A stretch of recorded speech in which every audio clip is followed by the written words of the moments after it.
Now, good afternoon, ladies and gentlemen. Good afternoon, ladies and gentlemen. I'd like to warmly welcome everybody to this sort of special meeting sponsored by SPY 25 and also the Amsterdam Institute for Social Science Research, the AISSR.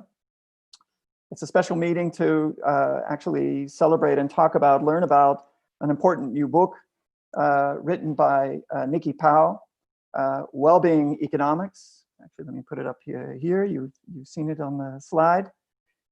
This is a book written by a member of our faculty, Nicky Pouw. I want to introduce the book and get us started.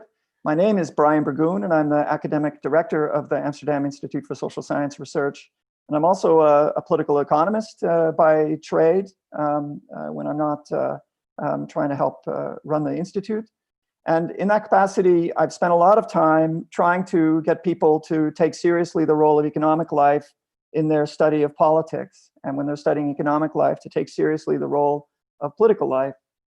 And in this respect, we've seen time and again that, the study of economics shouldn't be left to the economists, and certainly shouldn't be left to the economists who want to study economic life in a narrow economics canon from the point of view of the narrow economics canon.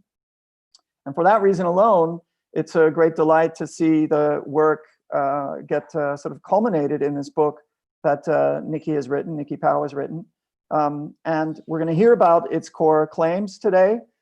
So let me actually introduce the book and then also our speaker and our proceedings.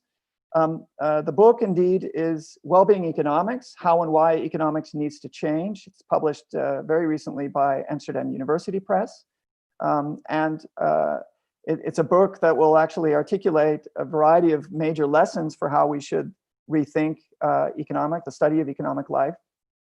And the person who wrote this book, Nicky Pouw, has been with our faculty at the University of Amsterdam for close to 20 years, I think maybe more, 24 years, and has been writing about these kinds of topics in that entire time. So this indeed is a culmination of her research in rethinking economics.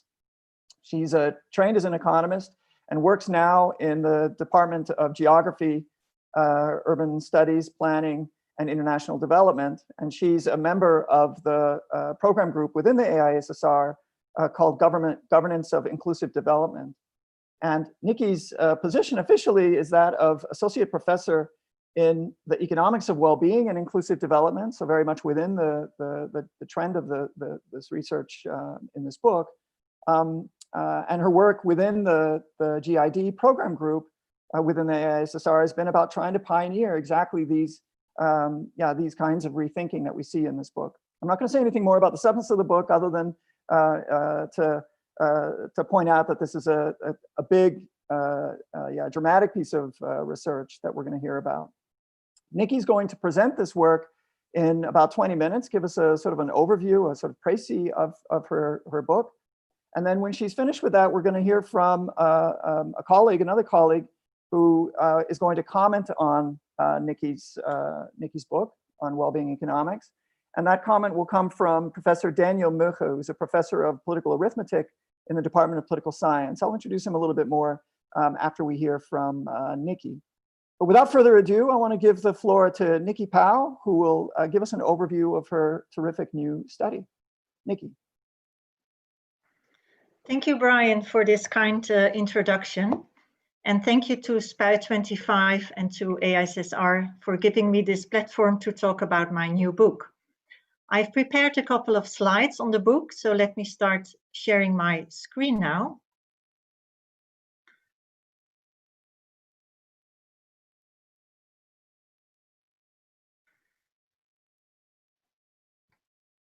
I hope my slides are visible. If someone can give me a confirmation of that, then I can start my presentation. I've written this new book, not because I'm a dismal economist, but because I do think economics needs to change in order to stay relevant for today's global problems.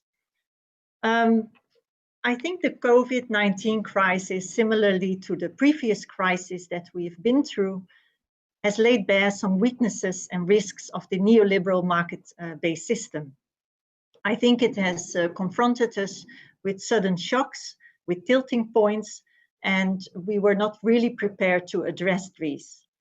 In the current intersection of globalization, climate change, and living in the Anthropocene, I think we need to rethink the economy beyond GDP growth in order to find more sustainable and inclusive pathways for all. Nevertheless, I remain an enthusiastic economist. I always appreciate the economic perspective, and I highly value the methods and techniques that economics is offering me to analyze complex problems. But I do think we need to rethink economics, and at three interrelated levels. First, at the level of discourse, I think we need a new narrative about what the economy is all about and how we would like it to function.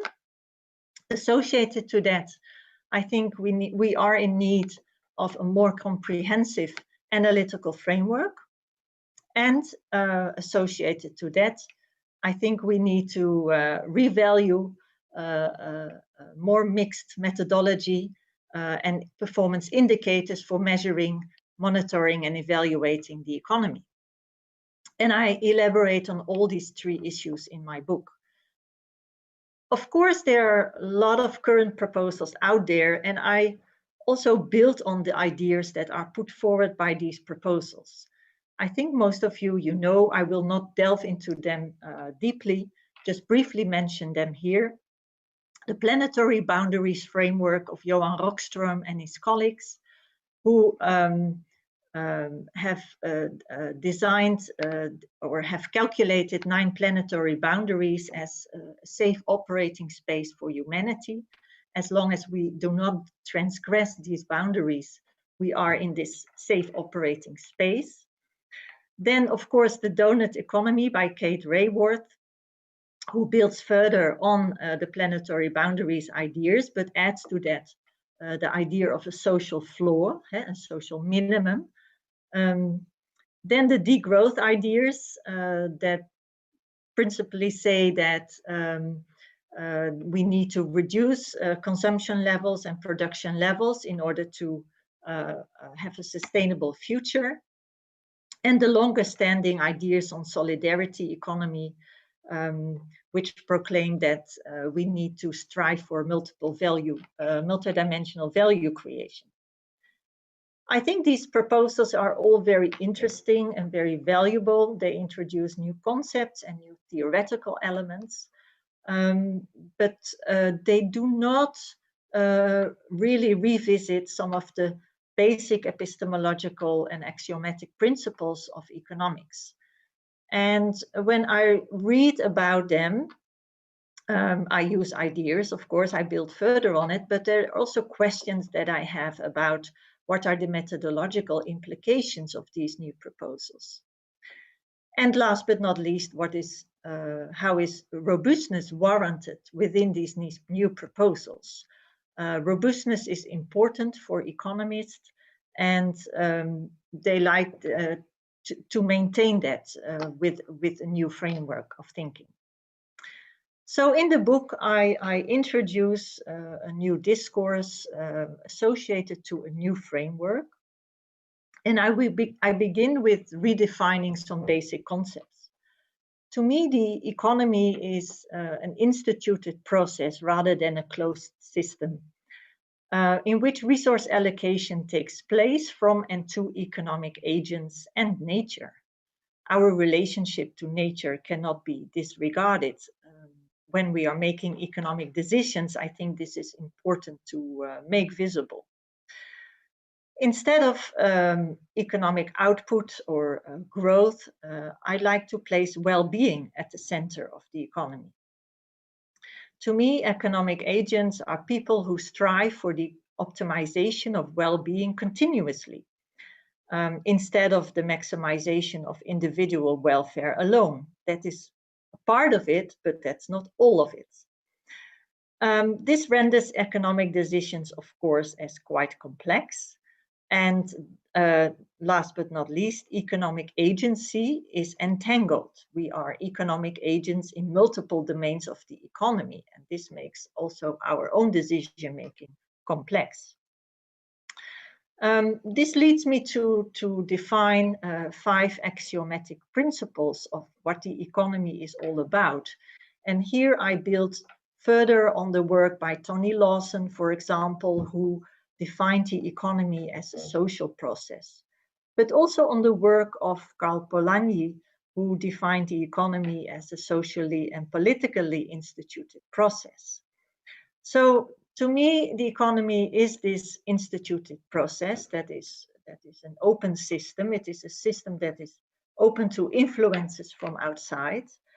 It is structured and layered according to certain temporal principles. There is internal coherence through relationship between economic agents and institutions, and it is subject to emergent change.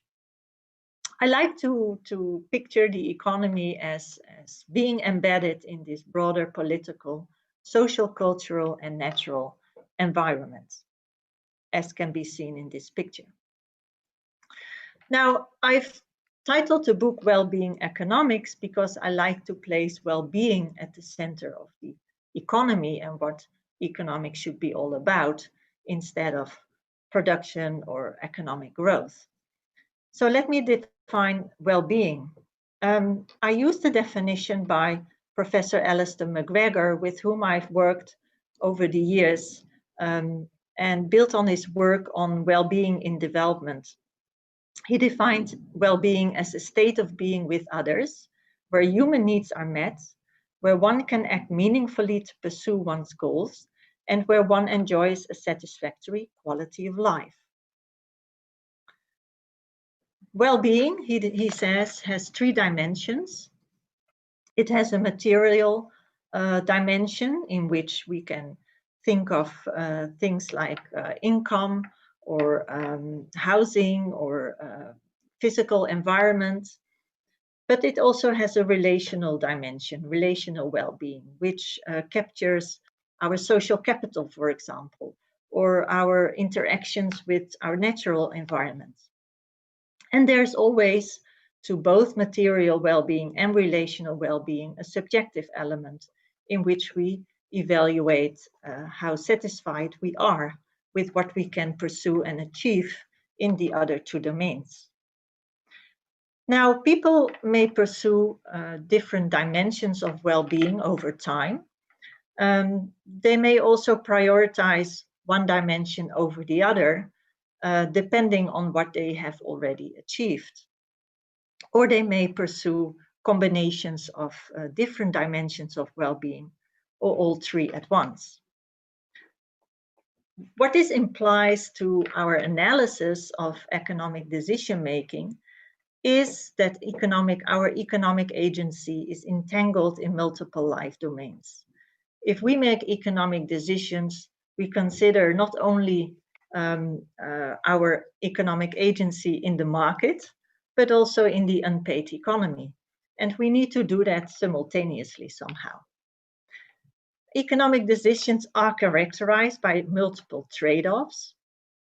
And on the right-hand side of the slide, I elaborate which kind of trade-offs are involved. It's not only between different aspects and dimensions of well-being, but also between our well-being as individuals and the well-being of a collective, our family, for example, or our colleagues. And rationality in terms of maximizing individual gain alone cannot be assumed. Of course, it's part of the way we make economic decisions, but our economic decision-making cannot be reduced to a simple cost-benefit analysis. So trade-offs between well-being over time is a 3rd trade-off we are making. We consider our past achievements compare that with the present and the future. So there are also trade-offs to be made over time. Now, if we make economic decisions so complex, of course, there are a lot of methodological implications of that. And in the book, I try to provide a comprehensive framework for analyzing these trade-offs between which are traditionally seen as a social domain, the economic domain, and an environmental domain, but I consider them all part of the economy. And for that purpose, I designed a well-being economic matrix that provides this alternative framework. And I will show it on the next slide. Some of you may recognize it or see the resemblance, at least, with the social accounting matrix. A social accounting matrix for economists is, let's say, the intermediate step between the way we define the economy and how we see it functions, and then economic modeling and planning. But I've made changes to the traditional social accounting matrix in ways that separates individuals from households, that adds social groups and communities into the framework, and also creates space for nature in this framework, so that we can visualize the exchange of goods and services that takes place within all these different, between all these different agents and domains. Together, at the collective level, this adds up to collective well-being. I can talk much longer about the framework, and I won't do that now in this presentation, but for people who have questions, we can talk about it later. The point I'm trying to make and bring across here is that if we want to make use of this more comprehensive vision of what the economy is about and have a framework that allows us to analyze trade-offs, we also need to strive for more integrated reporting by establishing connections with our national accounting systems and our policy instruments. Otherwise, this new narrative or this new index or indicator remains up in the air, and it's not going to be used by policymakers, for example. At the moment, the Central Bureau of Statistics in the Netherlands, I know they are using what they call satellite accounts to experiment with including new economic agent categories and exchange flows in the economy, for example, in terms of natural resource use, and trying to connect that to their national accounting system. And I think this is a very great way of exploring new avenues.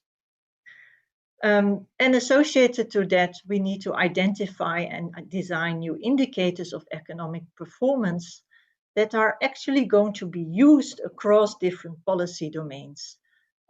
Policymakers often work in silos, and if one indicator or set of indicators is only used by economists and another set is only used by people who work in a social policy domain, then there's no communication between the two. So what does this imply for students in economics? I think there are a number of implications also there. Over the years, I've seen at some economic faculties that the way courses are taught, the emphasis has been put more and more on modeling techniques and training quantitative skills. But I would like to involve students also who dare to question the basic assumption of economic concepts, theories, and models. This requires us to train their associative thinking and interdisciplinary competences.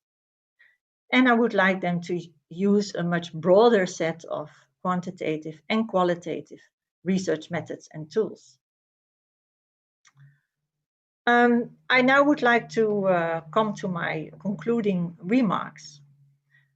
In the book, I try to bring across that it is important to embrace this new discourse, but that this can only be done if we also have an analytical framework that allows us to look at the trade-offs between multiple dimensions of well-being in a coherent manner, and that we can operationalize it by means of a coherent methodology. I think well-being economics offers this robust framework. It makes the trade-offs transparent, and it helps us to think about trade-offs not only ex post, but also ex ante. So that issues of inequality, environmental sustainability are not seen as an afterthought or something that costs money, but that these are actually investments in our present and future well-being. I think it will only be put to use, this alternative discourse and this alternative framework, if we can strive for more integrated reporting by establishing links with our national accounting systems and policy. I was really happy to learn that the Dutch version of my book was given a foreword by the president of the Nationale Rekenkamer, who are, of course, heavily involved in these kind of issues and that are also trying to find ways to more integrated reporting systems. I would like to leave it to that, and I would like to give back the microphone to Brian. Thank you. Thank you, Nicky. Thank you for that terrific overview of the book. And to help us digest and think about the book and its insights, we've asked Daniel Mügge to give us a comment to kick off our discussion. I'm going to introduce Daniel in just one second, but first I want to tell you what the game plan is. Daniel is going to give his comment, but the idea is that afterwards, after Daniel's finished with his comment, we will also start gathering questions and comments from whoever is joining us live in this YouTube meeting or the Zoom version of it. So if you have questions, as you're even listening to Daniel, you can start putting them to me. Then write them in the Q&A button that is available to you all. And I will look at those and sort of triage the extra questions and present those to Nicky and to Daniel. But before we're actually going to take those questions, let's first hear from Daniel Mügge. And let me introduce Daniel. Daniel is, as I said, a professor of political arithmetic at the University of Amsterdam in the Department of Political Science. He's also a political economist like me and a colleague in one of the AISSR program groups with the political economy in its title. So we work together quite closely, actually, with Nicky and her group. Daniel is somebody who is doing a big project on actual measurement and the politics of the measurement of economy. So it very much overlaps, his research agenda here overlaps quite fundamentally some of the core insights and proposals of Nicky's book. So without further ado, Daniel, please give us your 2 cents, and thank you for joining us. Take it away. Yes, thank you very much, Brian. And thanks also from my side to Nicky and SPA 25 and the Amsterdam Institute for Social Science Research for giving me the opportunity to comment on Nicky's fabulous book here. I think the book itself couldn't have come at a more timely moment, because this really does seem to be a moment in our society's history where there is an enormous amount of soul searching about the direction that our societies take, the way that we should design our economic policies, what should be the central goals of our collective enterprise here. And halfway through the book, Nicky Pouw writes that, and I'll quote her here, "Collective well-being rather than economic growth alone has become the most important measure of a successful economy." And that really, to me, is the core, because I wholeheartedly agree with that. And I think working collectively towards realizing this centrality of well-being rather than, say, only monetary growth is a really worthwhile enterprise. There are 3 other features of the book that I quickly want to highlight as things that I appreciated particularly. The first one is that when it comes to what it is that needs to be optimized or maximized, Nicky Pouw doesn't hesitate to connect to issues that go far beyond our material environment, and actually mentions ideas about well-being and feeling well and feeling wholesome as a human being that sometimes draw inspiration, say, for example, from ancient religions, from Buddhism or Hinduism or other forms of spiritual strands of thought that have informed what it means for humans to feel well and to feel wholesome. And even though I think social sciences have long hesitated to build these kinds of bridges, I think that's really important and healthy, not to remain in this narrowly conceived materialistic universe, but be able to branch out to other sources of sustenance for human well-being that have been out there for millennia, and that should be part of how we think about what it is that we try to achieve in society. It's also the case that the book highlights that many of the political and social dynamics that structure how our economies tick are often of a temporary or culturally or geographically contingent nature. So how people act, what they value, how their preferences function, these sorts of things, they're not immutable, they change over time. And what that means is that this whole intellectual enterprise of finding some immutable laws of economic life is fundamentally faulty, because as society evolves over time, these preferences and the way we interact with each other change as well. I think that really changes also the mission of economics and takes away this idea that somehow we should find like an ironclad set of laws, physics-like, that would describe economic life. I don't think that that's what economics can or should be doing, and that already loosens some of the constraints on it as a discipline. So in that sense, I wholeheartedly agree with the normative thrust of this book.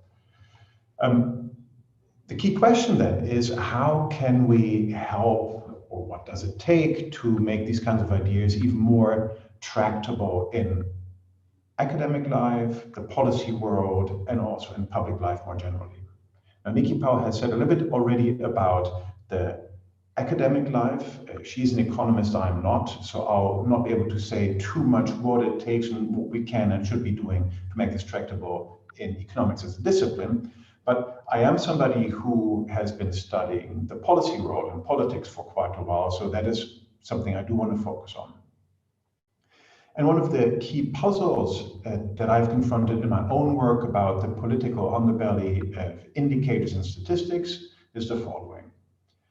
For decennia, really, there have been dozens and dozens of metrics out there that try to measure social life and social goals in ways that are different than what, say, GDP tries to do. These are measures about environmental quality, about human happiness, about a richer set of aspects of our societies. And the puzzling thing is that the traction that these indicators have found in public policy actually remains very limited. So people have been advocating them and have been developing them for decennia. The degree to which we find them back in public policy life is very limited. And why is that? I think part of that has to do with, say, what you could call intellectual path dependency. So people have been trained into certain ways of thinking and they just keep trotting along there. And also with power relations, namely that some of the broader societal goals we might have may not very much suit or interest those in power. But I think there's more going on, and that's the key thing that I want to focus on in these brief comments that I have. So many of these indicators that are about different dimensions of well-being are actually relatively hard to construct because they're about measuring things that are pretty difficult to measure. So individual well-being, subjective things, the quality of our social relations, cultural capital, these sorts of things. They're much more difficult to measure than monetary flows. But what's also important is that from the perspective of policymakers, it's actually very hard to make these things tractable in policy. And I mean that in the following sense. When we have, say, subjective well-being as a policy goal, in the sense that we want to try to increase that in a society, it's very difficult to link that in a simplistic manner to particular kinds of policy inputs. So to say, here's what you need to do as a policymaker to increase the aggregate level of subjective well-being in your society. It's much easier to say, I want to increase the minimum wage, or I want to decrease the number of unemployed people, for example, by creating job programs. I want to increase or decrease, say, the interest rate for housing loans or something like that.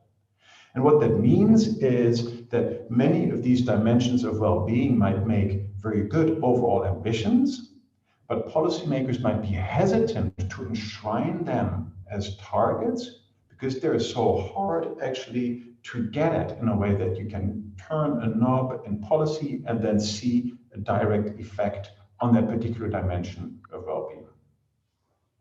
Now, for me, that raises a much deeper question, namely whether a focus on well-being would maybe require not only a shift to different targets, but maybe at times abandoning targets altogether.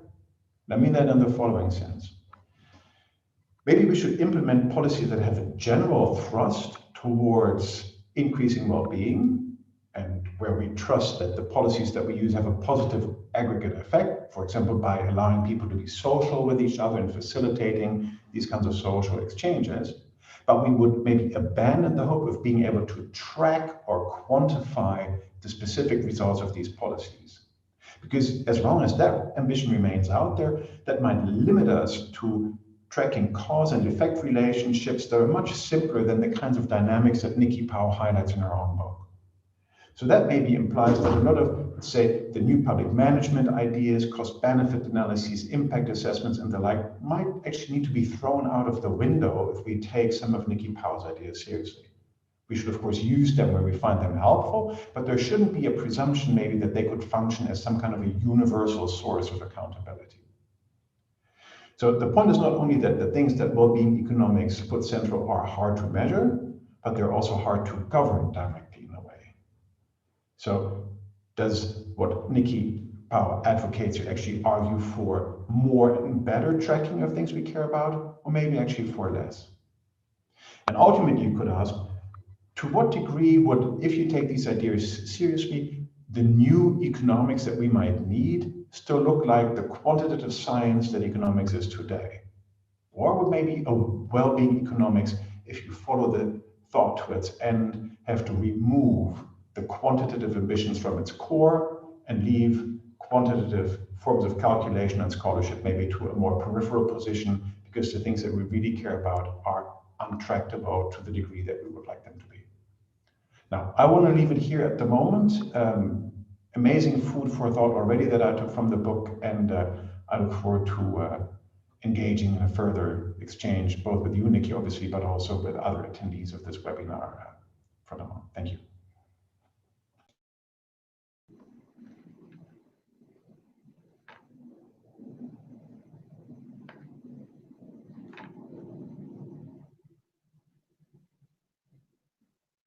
Brian, you have to unmute. Oh shit! I'm really sorry. Daniel, stay on the line with us, and thank you for those terrific comments. Nice aspects of praise, I think, for Nicky's accomplishment with this book, but also some really important questions or extension questions for the project. Nicky, why don't you first give us some thoughts that you may have about Daniel's comment, and then we'll open it to the audience. There are already a number of good questions. But first, take it away with whatever initial response, I guess, you might want to give to Daniel. Yeah, thank you very much, Brian. Thank you, Daniel, for great comments. You raise some very important pragmatic points that I'm currently dealing with, actually, in relation to the municipality of Amsterdam that has asked us to design a new well-being index for the city of Amsterdam. And immediately, you know, the moment you start a conversation with people who are designing policy, who have to measure the economy and implement all these instruments, you run into exactly these kind of problems. Well-being is definitely not the first indicator that has been proposed. And many of these indicators, as you rightfully commented, have been hanging up in the air and not actually being put to use. And there are a number of reasons for that, which go over and beyond the difficulty of measuring aspects of well-being that are subjective. Part of well-being, of course, is also objective, but there are certainly also subjective elements to that. And the reason why it is difficult is, first of all, because it is a result of it's a legacy of the way people have been trained to think about the economy, to put it in practice, and how it has been institutionalized in their everyday work. So people in the economic department in the municipality of Amsterdam, they are separate from the people who are in the social domain, for example, or those who are dealing with sustainability issues. And they operate often in silos. They make use of different data sources, indicators. And as a result, when they are asked to pursue, for example, circular economy or more sustainable economy, the investments that are being made in more sustainable practices are seen as a cost to the economy and not as an investment. There is no connection to the underlying accounts that they are using. So there are no categories for these kind of expenditures that are recognized by national accounting systems. So there's also no connection to a comprehensive framework there from which all of them operate. So that leads to a lot of that leads to these indicators not really being put to use in practice. And also, I think if people do not agree on the added value of these alternative metrics and alternative ways of analyzing the economy, then it's partly political, of course. So it's very difficult to find agreement there. The other thing I wanted to say is to your very challenging comment that we maybe have to get rid of all these output indicators and just focus on the process. I think in my book, I do try to emphasize at least the process of, how to come to this, how to come to a situation where well-being is at the center and not economic growth alone. So I do try to draw the attention more to the process and not necessarily to the outcome, because focusing on outcomes alone can distract our attention away from the quality under which we generate growth. So I think that I agree with that. I don't know, I think outcome indicators are still useful because they also provide input into the conversation that we need to have with each other. What we deem valuable in life and why, and what priorities do we strive for. So at the moment we are trying to see if we can connect to neighborhoods in Amsterdam where there is an active committee already working with citizens of the city of Amsterdam, and to see what their priorities for their community are, and to see that as an input into designing a well-being index at that level. Of course, that cannot be totally aggregated to the city level or to the national level even, but at different levels of aggregation, I do think there's room to build on people's subjective views in terms of what they prioritize. I think I would leave it to that, and would like to open the floor for discussion, if that's okay with you, Brian. No, it's more than okay with me. So Daniel, you'll get a chance at the closing to perhaps comment further on what Nicky just said. But before we do that, let's take a couple of questions from the floor. And I'm, with apologies to people who have other questions, I will do my best to present these to Nicky. And if you have other questions, keep sending them in on the question and answer. So one question I think is a really good one that came from Vanessa Cantinho de Jesus. And Vanessa asks about, in a sense, whether you're not being radical enough in the way you treat and problematize in a sense, the priority of nature as or ecological characteristics as part of your calculation of well-being. Well, let me phrase the latter part of her question directly. So how does your particular framework, including your well-being economic matrix, account, for example, for such things as natural capital? The way it was presented, the way you presented your project and this framework, it seemed to Vanessa that this fundamental dimension is missing. Don't we need a more radical perspective than simply placing the human at the center of economic systems if the human and well-being are not defined with ecologies in mind? So maybe you have an answer to this important question from Vanessa. Thank you. It's indeed a very important question. And I agree that it's not only human or human well-being that should be at the center, but human-nature relations are also at the center of the economy. I think the two go together. And in the framework, I accommodate for that. But how to operationalize it is still, I think there's still a lot of work to be done there. I operationalized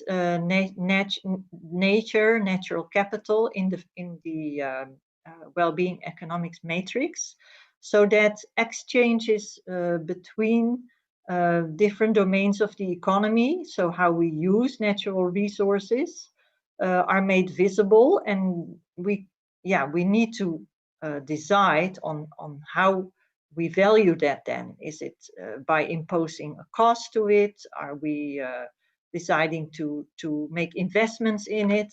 So both on the negative and positive side, we can model now exchanges with nature because it is accommodated for in the framework. How exactly to operationalize that requires further work. And there are ideas out there, of course, by green economists who propose different methods for putting, for making the value of nature visible. But I think there's a lot more work that needs to be done there, because to commodify nature is not the way we want to go, obviously. So I invite you to work with us and think further. Another question gets asked also in the direction about whether you're radical enough in your thinking. And it comes from Max Kaiser, and it's simply worded. I will embellish on it, but I'll give the initial quote. Should a well-being economy work within or outside a capitalist system? So the broader question is whether your concepts as a way of framing well-being stack the decks in favor of or against what should be valued and what is possible within a capitalist system, the basic structure of markets. Or do you instead have a vision that this actually requires or will honor or, in a sense, put wind in the sails of systemic alternatives to capitalism? So maybe your thoughts on how your framework relates to capitalism as markets per se. Thank you for that question. It is a question that, of course, I've been thinking about all my career, and I'm still continue to think about it, and thinking about different political economic systems. I have a relative preference maybe for capitalism, but not capitalism in the way that it is giving hands and feet in some economies in the world. So I would see well-being economics striving for a different type of capitalist economy, maybe, or one a different, a transformed economy that maybe has important capitalist elements, but also certainly elements of a solidaristic economy. Solidaristic economy. Yeah. So a combination of that, and especially because what we see happening now is that there are so many people falling through the cracks of the capitalist system in times of crisis, and inequalities rise again. So I think there are some innate elements of the capitalist system that cause people who are in a more marginalized position to experience the hand of the market working against them. And I would like to think of a type of economy in which that can be prevented or overcome from the perspective of people who do not feel represented, or for one reason or the other cannot participate easily in a market-based economy. Thanks. So I want to ask another question. This one comes from, actually a couple questions that come from Nick Brunsveld. I'm going to ask the second part of his question, which is really asking you to reflect on the priority that your framework seems to give, or the opening it seems to give, to altruistic motives as opposed to more egoistic motives for economic actors, individuals or institutional actors like governments. And Nick, let me just quote him directly. Wellbeing economics seems to appeal to and depend on our altruistic rather than our egoistic motives. Will we be able to make it as convincing as mainstream economics, in economics that focuses mainly on egoistic motives, knowing that our egoistic motives seem to be stronger in practice? How will we convince individual and institutional agents to not act merely in their short-term self-interest? So the question is generally, how do you see your framework dealing with this altruism versus egoism? And how are you going to encourage the more altruistic, if that is indeed something that is important in your framework? Yes, thank you for that question. The framework itself is apolitical. It's not taking a political stance. I hope that is clear. But what the framework tries to do is to make this political conversation possible, and to make the negotiation between, let's say, altruistic and more egoistic motives in the economy more transparent and visible to all. So in that sense, I think the framework tries to, it recognizes that people make economic decisions out of different motives. These are not solely egoistic or not solely altruistic, but it's can be a combination of both. At the aggregate level in the economy, I think it is depending on the political economy system in which this framework operates or put to function, and also depending on negotiations about that. And that will decide the outcome of that. But that will be a continuous political strife, I think. And that renders our political economic systems as very varied and democracy as gray, as they say. But the framework itself does not take that political stance. I hope that is clear. Yeah, clear enough. I want to ask a question that will overlap with one that has been posed by one of our audience members, by Gerton Rongen. Gerton asks about what kinds of strategies people might have to convince orthodox economists to take to heart the central arguments of the book, thinking among other places about classical or neoclassical economics as it is taught and studied in places like the UvA. And whether or not that's an important mission in and of itself, the question is, how can we get these ideas taken seriously? And one of the things that puzzles me thinking about your book with respect to that process of trying to give it more traction academically is to recognize that the economics discipline has gotten a lot of sort of credibility, I think, and built up a lot of, in a sense, a lot of traction in the way people think about the ideas about the economy, partly because of the axiomatic quality of thinking. That by focusing on rationality as opposed to optimization, it becomes easier to come up with sort of hypotheses and to model using some basic algebra and arithmetic to model that thought process.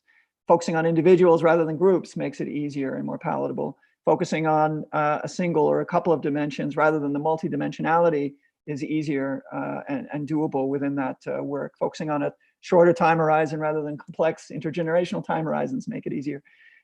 So my question to you is, how can you make tractable the framework, the matrix, in a way that might be meaningful for a kind of modeling of understanding? And this is, you may say a reasonable answer will be, you don't want to do that for reasons that Daniel may have signaled. But to the extent that you do, how do you see this moving forward within a sort of economics program obsessed with formalization and axiomatic reasoning? Thank you. Yeah, that's of course a very important question, and one that I already started to think about the moment I studied economics myself, and I was really puzzled why I couldn't see the people or nature in the economics textbooks that I was studying. But I decided for myself, at least, on a strategy, and I will reflect on that a little bit now, but it's my own strategy. I'm sure people have other strategies. It's true that the way economics has evolved as a discipline across different faculties around the world, not only in Amsterdam, but in many different places, over the past 30 years, it has become very much quantitative and model-oriented, very technical, and having this kind of objective science ambition. But it wasn't like that. I mean, this is not how economics has started. It was political economy in the past, and when I was studying economics myself, I had courses about political economics, about feminist economics, about the history of economic thought, and a lot of that has disappeared, unfortunately, I believe. I think it would be much more interesting to have these courses around. But anyway, my own strategy that I developed was one that, because of this increasing focus on modeling and quantitative techniques, I decided the only way to convince economists to think differently is to learn all these models and learn all these techniques, get inside them and find out how to deconstruct them and make new proposals. Because if I soon discovered that if I only issue critique, in a more qualitative way, they push me aside. So on purpose, I really delved deep into the quantitative methods, and I appreciate those, but I think we need to strike a different balance. They should not be so overly important in economic analysis. And I think the way to go is to show the added value of more scenario-based thinking, where there is more room for qualitative data, for qualitative interpretation of model outcomes, for example, that do not give all the prime importance to the model outcomes, but more to the reasoning with them or around them. And that is, I think, an important strategy and something we can regain. And there's room opening up, as Daniel remarked. This is a time, there's a momentum here. On national television, we can hear the Prime Minister explaining to all of us that we have to make these difficult decisions between health and the economy. And I think this is an important momentum to push for more, long-term analysis, scenario-based thinking, and more interdisciplinary thinking on the economy. So that would be my answer, but I'm sure maybe Daniel also has to say something about it. Daniel, do you want to say, give any thoughts on this question? If I have a moment, I'd like to get back to Max's earlier question whether Nicky's proposals and ideas are or are not compatible with capitalism. And the basic thought is the following, that whether we like the outcomes or not, a capitalist system in which the means of production and wealth is largely privately owned and people can decide more or less for themselves on which terms they transact on these things, a market, very broadly conceived, is a functioning way of organizing that exchange. Now, we may not like the outcomes, and I certainly frequently don't like them at all, but you can see how it can work, how that people transact on these things. Now, if you say that there are other things that are also important besides this material well-being, then we don't have a market equivalent for these non-material dimensions of well-being, where we would say, irrespective of whether we think that the fruits would be shared equally, it could even allocate these things, for example, the trade-off between individual well-being and collective well-being and these sorts of things.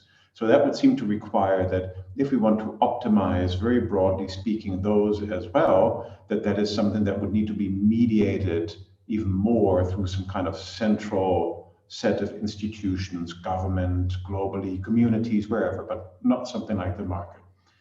And what that means to my mind is that is going to be difficult, and I think that's something that we see in practice, difficult to realize as long as governments and other public bodies rely as much as they do right now on the material side of things, among others, to finance their own budgets. So it seems that certainly in the past, I think we may be seeing an interesting tipping point, and that's the final thing I want to say in a minute, but that in the past, governments have, to put it simply, experienced budget constraints where they say it's all nice and fine to have all these lofty ideas about how we want to organize our social life and maybe promote individual and collective well-being, but it's got to be financed. And so there are limits to how far we can dip into people's pockets, and among others into rich people's pockets, to make these things happen.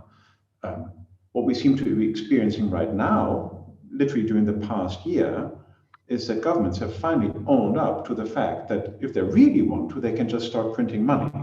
Yes, there are lingering worries about inflation that will spawn in the future, but in principle, many ideas about frugality and fiscal rectitude and the like have been readily thrown overboard in this corona crisis, and governments have started spending money and printing money de facto in ways that would have been quite unthinkable only a year ago.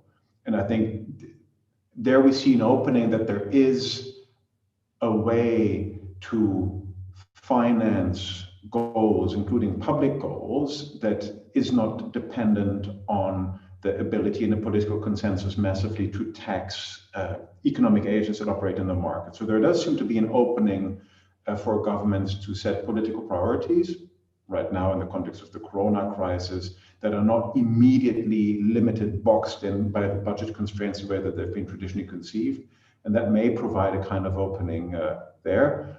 As long as capitalism were to continue to function the way that we had it before the crisis, I think it would seriously limit and potentially be incompatible with a broad-scale reorientation of our societal goals away from materialist ones only. Nicky, you get the last word. Do you have anything you want to add or contradict, given what Daniel just offered? No, not to contradict. I think what Daniel remarks indicate is indeed that there is a momentum, and that we should find ways to have this conversation with people in policy making positions. Economists are known for being very close to policy circles. So I think it's relatively easy to liaise to them. But we have to find new places and maybe also new vocabulary or ways of interacting and create this room for more giving more priority to public goals, as Daniel formulated them. But I think with this framework, there's certainly a comprehensive way of doing that, and also having this political conversation. So I would be happy to think further about that and to work with people who have ideas on that. So thank you very much. It's a great way to end. Thank you, Daniel, for your terrific comments, critical and positive, and mainly and especially thank you to Nicky Pouw for presenting this terrific work to us. I want to remind you all as audience members or anybody who's watching this that the book is Wellbeing Economics, Amsterdam University Press, and we have actually a sort of reduction code indeed until the end of this month, so you have to act quickly. Axie Pouw 2020, when you mention that, you get a reduction on the price. So go out and get your copy and get to know these really important arguments. So very best of luck, Nicky, with this project, and thank you so much for putting together this work. And yeah, I bid everyone farewell with gratitude that you showed up to listen to this work. See you soon.